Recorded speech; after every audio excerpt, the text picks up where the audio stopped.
Hallelujah. Tuni khang no hun tia pasien min phat khom dei hun hoi hun bang pi ai biak to pa tunga lungdam ko masaing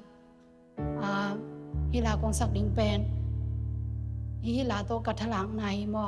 usan boi I alapua kip no ming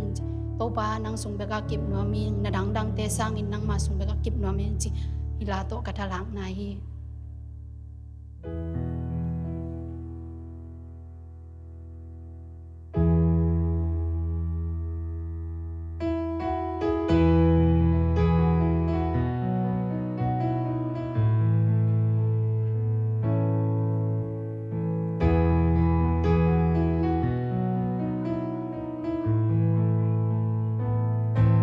gal khwa rak ving lei nun zia lung kim chi om thei lo mi hing lung sim mil le po nei le lam bek be ke ki en be dang tua lo nang sung lo lung kim na nei thei tua lo nang lo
gal khwa rak ving lei nun zia lung kim chi om thei lo mi lung sim mil le po nei le lam bek be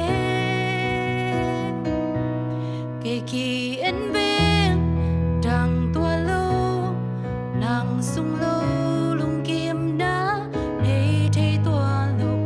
nang lo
lungdam phat to pan men thang nga ta he